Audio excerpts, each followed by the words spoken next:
I'm here with the amazing Megan Sillito. She's been my coach for a while now. I've given her thousands and thousands of my dollars because of how awesome she is. I always want to continue improving with the excitement and energy that you have, Megan. And I'm really excited about this leadership series that we're starting today. Mm-hmm. Yeah, me too. To me, like leadership is the ultimate leverage in anything that we're doing.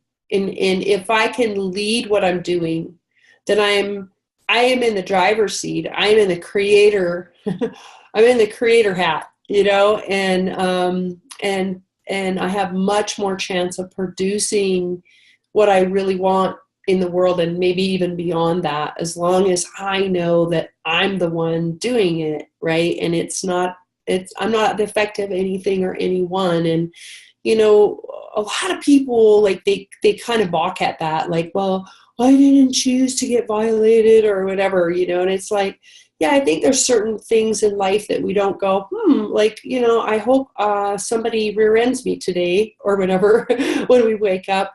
But a leader is always in charge of how they respond.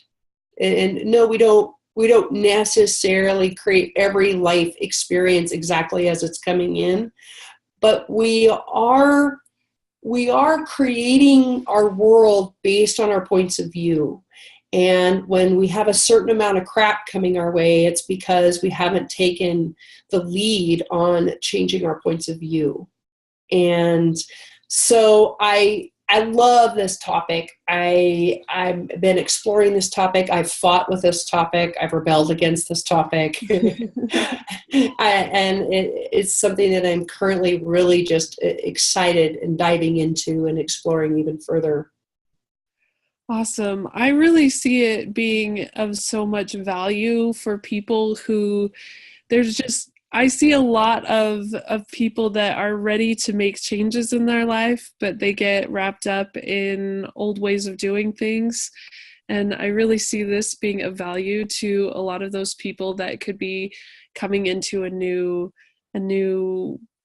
way of being.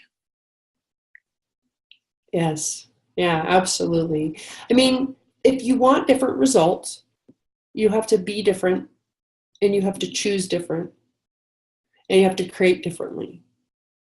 Like that, the thing is that people keep doing the same thing, expecting different results. Right? Right? Or you may be doing something that was successful in another time in your life or in another business in your life, but that was what was required at that time and for that business. And you've got to ask yourself, what's going to create the success that I want now? Because you're not the same person that you were a year ago. You're not the same person you were 6 months ago. So based on who you are now and what success is to you now and how you want your life to go now, what would produce the greatest amount of success for you right now? And chances are that's going to be very different than what created success for you 6 months ago. I mean, everybody's out there throwing out success formulas, right? It's like, oh, the 6 steps and the 5 keys and the blah, blah, blah. And I go off on this a bit because I just think it's so dumb. It's like, oh, here, let me just do this over and over and over again. So I never have to be conscious. I never have to be in conscious choice and to stay present to what I'm choosing moment to moment, because I'm just going to put this formula in and everything's going to turn out swanky, and it's like, there may be a time and a place where that formula works, or that certain aspects of that formula are valid now, but you can't just take the whole thing and say, oh, if I just keep doing these 4 steps, which is what a lot of the business world, a lot of business coaches are trying to hand you out there. And the truth is that you have to find your way. You have to find what works for you. And that may include some of those steps or points, but formulated in a way that's really uniquely you. And there is nothing that will ever replace your conscious choice in the moment. No formula, no key, no, this is what I do every day, that will replace the potency of you going, what will create greater right now? and choosing that. So that's actually the perfect response to the question that I had been thinking about earlier. You know, I'm getting more psychic every day, Lynn. And the question was really about action and how somebody, you get so excited about, I want to do something, that it's common for people to just start going out and doing something that's bizarre, or they're putting all of their effort into one of those formulations that they've come across from somebody else. And what's different from that versus being well, the word you put is conscious and purposeful, right? They're intentionally making steps because it's conscious for them. And there's a big difference between those two aspects, although they both are creating a large amount of action. Mm-hmm. Yeah, and that kind of is the rat in the cage, or the rat on the wheel syndrome. Like, there's a lot of people that are in massive action, but they're doing what they think they're supposed to be doing, or they may have some programming. And what I mean by that is like just thought processes or beliefs or points of view that life has to be about effort and struggle, and no success is valuable unless you're struggling and sacrificing. And so they're you and I we don't buy that. And they're in a sort of this thing about looking really productive because that's what you're supposed to do to create success.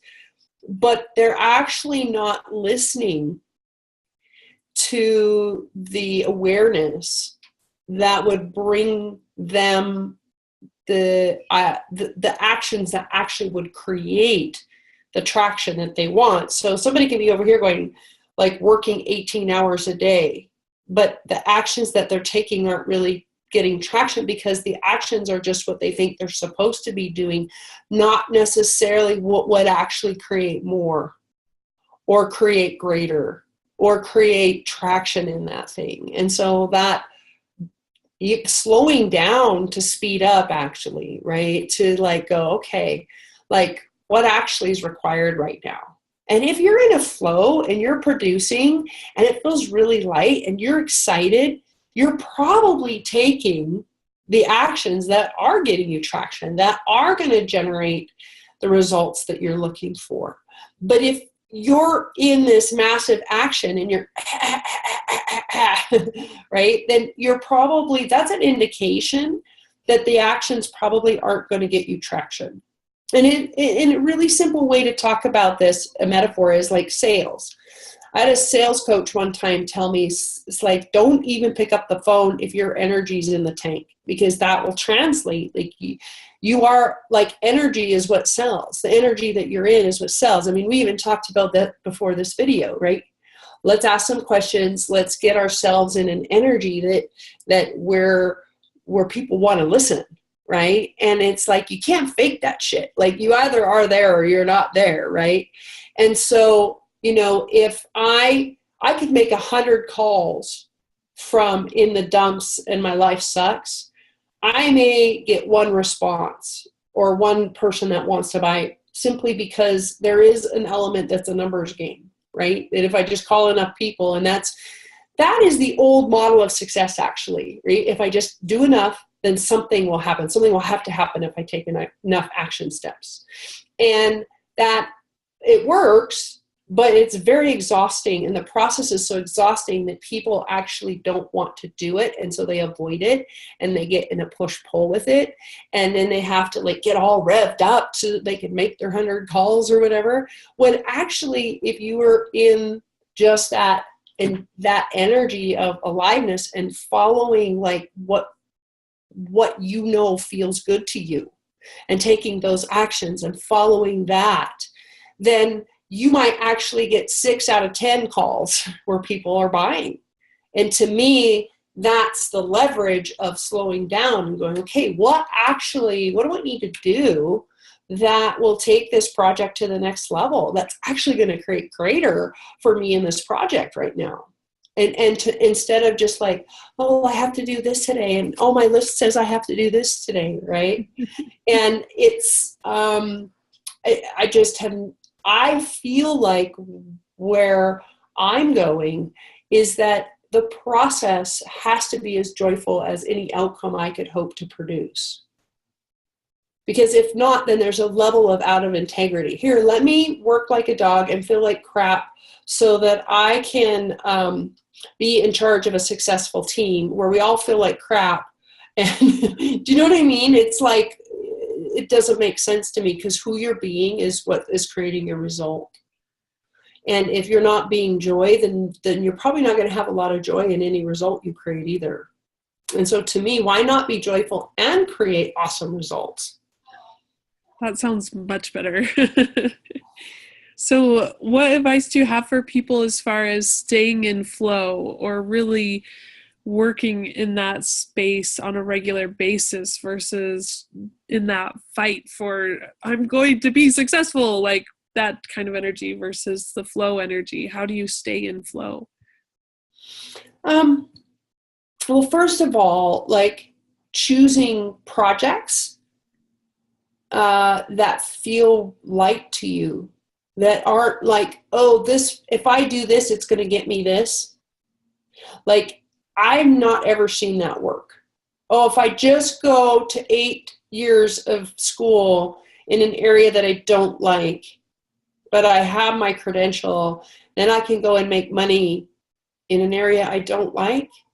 Like, like it doesn't, I've never seen that turn out well.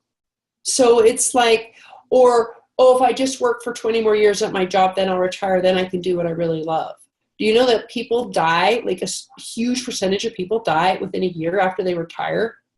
Like, and so most people are waiting to live their lives till after they retire, and they normally don't live to enjoy that. Like, you got to choose what you want now. You got to choose what brings you joy now. Right? And so that's the first thing, is choose projects, choose businesses, choose things that light you up. Because there are going to be parts of the project that feel like, oh, challenging, and like, oh, everything just crashed. What do we do? You know, but if you're passionate about what you're doing, if there's joy about what you're doing, then that energy actually carries you through those obstacles in a way that's so much smoother than if you're doing a project because you want to get to an end result, right? It's really hard to move through the challenges that happen in a project from the place of, this isn't really the project that's turning me on. So the first thing is choose the right projects, choose things that bring you joy, what lights you up. And then the second thing is like, I have this whole program that I co-developed called Whisper Mapping. And it's really starting your day with questions. And it's like, okay, what does this project require of me today? What's the next step? What wants to happen next? Who can I talk to that will move this project along? So I'm always, in any project that I'm doing, I'm always asking questions about it. And through that process, and it's not that I always get an answer. I almost always don't, but I get a feeling, I get a sense. And then maybe 10 minutes later, it's like, oh, gosh, I haven't talked to Bob for a while. I'm going to call Bob, right? And it's like, Bob has something that is uniquely connected to something in the project. It's really strange. Like, I had this really awesome experience yesterday where this whole project opened up for me to go to Bolivia this summer to teach a training. And I was inspired to talk to a client who's in Argentina right now, and to just like invite her into the project in some way, because the countries are pretty close together. And it was so strange because I hadn't talked to her for 3 months, totally off the grid, haven't seen her on Facebook. I emailed her, and within 5 or 10 minutes of that, she posted on my timeline. She hadn't seen my email yet. Right? And so it's like those kinds of things, when you're really in that joy and really in that big energy of like following I would call them whispers. You might call it intuition, but it's that, oh, what about that? Wouldn't that be fun? Huh. Oh, I want to call so-and-so. And it really is that flow of going down the river. If you've got a list of things to do and you feel like you want to shoot yourself in the head when you look at that list, you probably need to revamp. Like either like walk away from it, move your body, do something, come back. It's like, okay, what of these things feels light right now? And like, I get that certain things, we have certain timelines for certain things. I'm not saying like, break agreements and stuff, but like looking at that list, like what wants to happen first, what would be the funnest for me. And it's opposite of what most coaches will tell you. They'll tell you to do the thing you don't want to do and that you're resisting doing first. But I don't agree with that, because if you're resisting, it may not be time. It may be that you're trying to do something that's either not necessary for the project or won't further it. Sometimes that resistance is actually coming from awareness. And I've realized I have beat myself up most of my life for procrastination, and I realize that 99% of the time it's awareness. And so I just have to ask, like, am I procrastinating, or is this an awareness? Right? And so that's that's sort of an advanced tool that I'm kind of throwing out here on video one. But you asked, how do you stay in that flow? One is the biggest answer, like the umbrella of everything I've just talked about, is awareness. In every moment, noticing, does this feel like flow? Does this feel light to me? Or does it feel heavy? And then looking at, okay, am I avoiding something here? Or is it just not time? Right? And I have 100 examples of like, oh, I should call so-and-so, bad me, blah, blah, right? And then like one day driving down the road, it's like, I'm going to call them. And it's light. And I call them and they're like, oh my gosh, I'm so glad to hear from you. I'm so glad we didn't connect last month because I wouldn't have been there. And like over and over and over again, when I follow what feels light to me and what feels joyful to me, it all works out. And I just really got more interested in having joy than in having struggle at any cost. Like what I really got clear, and maybe because I'm 50, but it's like, I don't want to spend one more second in struggle and hard. I don't care if it's going to make me $1 million. Like, I'm not interested in that. I want a life of joy. And, oh, by the way, money follows joy. So the happier you are, the more joyful you are in what you're doing, the more you become available to create more wealth for yourself. I love that you bring that up. And really, I noticed not so long ago that it was just this week, actually, there was something I really didn't want to do, right? Oh, I don't want to do it. I don't want to do it. And realized that it wasn't necessarily that the project itself I didn't want to do. It's just I didn't want to do it the way that I thought I had to do it. But just coming to find that if I could do it any way I wanted to do it, or what sounds fun, how could I do it in a way that was more fun, that completely changed something that I needed to get done.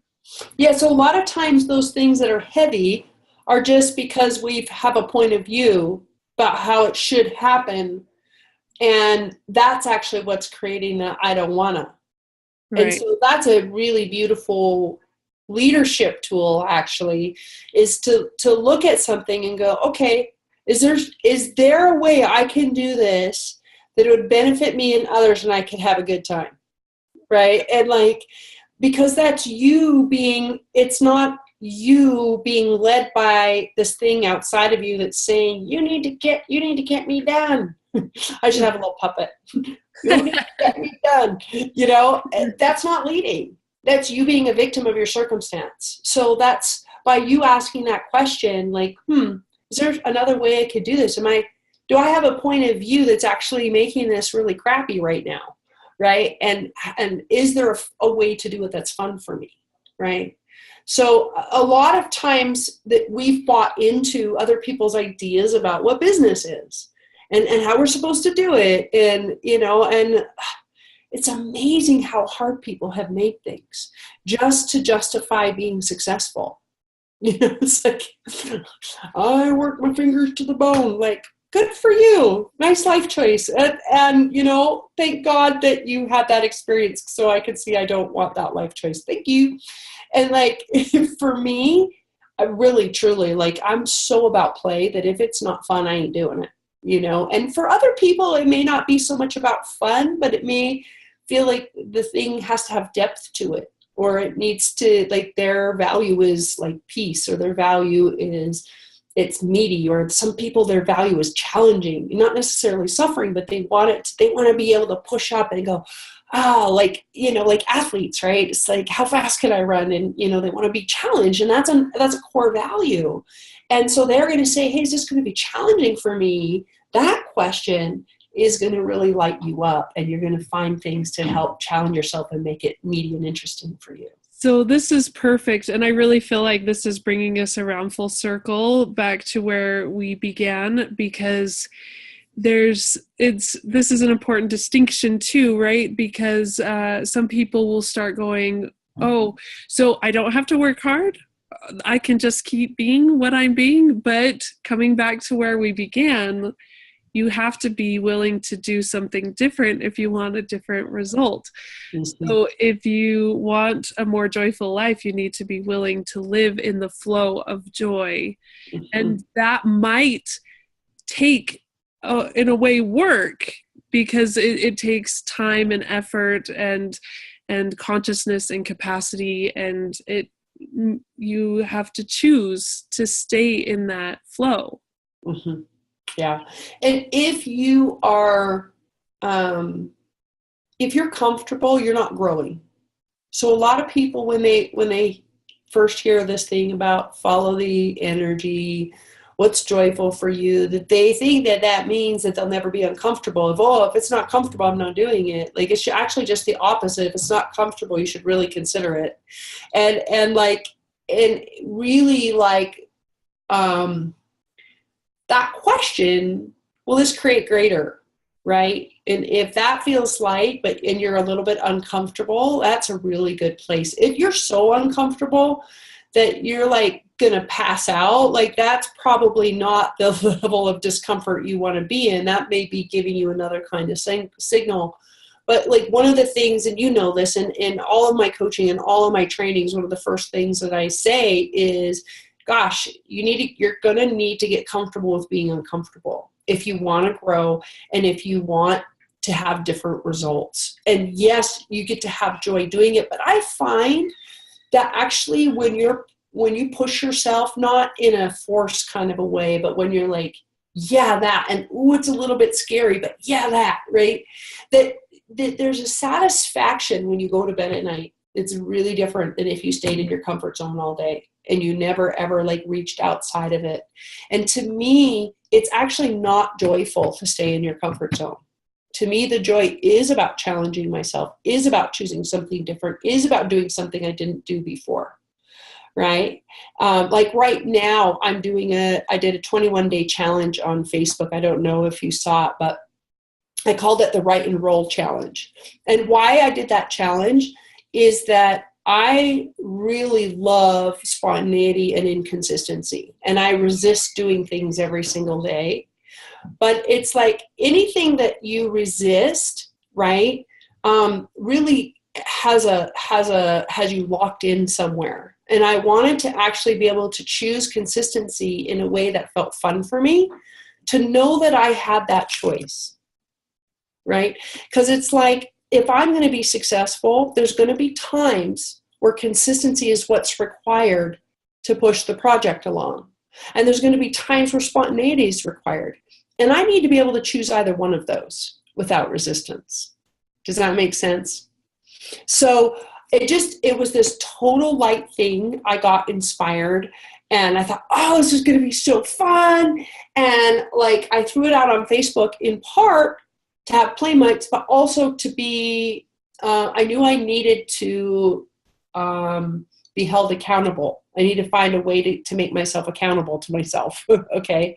And if I tell everybody I'm doing my best to do it, and it's been 11:30 and I've been like, oh crap, I didn't move today. And I'll literally get my hat and coat on and go walk, or bounce on my mini tramp, or, oh crap, I didn't do my writing today. And I will get up out of bed and go do it. And it's actually, and it hasn't been, the whole time hasn't been joyful. Like there's times where it has created so much energy and creativity. Like I probably created 3 new businesses the other day out of it, right? Just like, oh my gosh, all these ideas were coming in. It was so fun. And then there's other times where it's like, I don't want to, right? But it's like, I'm challenging myself, and I said I would. And so I'm also developing trust with me. And so I'm pushing up against those places, right? But not out of a force and not out of anything other than I said I would. And actually, I know that this always generates more for me. And so I'm going to lean into it a little bit. So that's a really great example of like, and I feel every day that I do this, even if sometimes I don't want to, like I feel so much more joyful as having done it. Oh, awesome. Well, I mean, I think we could sit here and keep talking and talking and talking, but I think that this is a perfect segment right here. So I'm going to call it. Is there anything else you want to say before we officially wrap up? Well, I think there is a lot to say on this topic, and that's why we're doing a 6-part series. That's the good news.